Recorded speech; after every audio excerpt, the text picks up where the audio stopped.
Hi friends, ఎలా ఉన్నారు? Welcome to my channel Lakshmi Padma. Cut చేస్తే నేను మీ లక్ష్మీప్రసాద్. అన్నీ నువ్వే.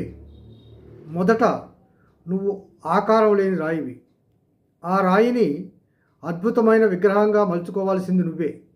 నీలోని బలహీనతలను, భయాలను, ఆందోళనను చెక్కి పడేసే శిల్పి నువ్వే కావాలి. కష్టాలనే ఉలిదెబ్బలను భరిస్తేనే చివరకు నువ్వు నలుగురు మెచ్చుకునే అద్భుతమైన శిల్పం అవుతావు. గుర్తుంచుకో, నీ జీవితాన్ని చెక్కేవారెవరూ లేరు, రారు కూడా. శిల, శిల్పి, శిల్పం అన్నీ నువ్వే. ఆలోచించు, శిలలా ఉంటావో శిల్పంలా అవుతావో ఆలోచించి నిర్ణయం తీసుకో.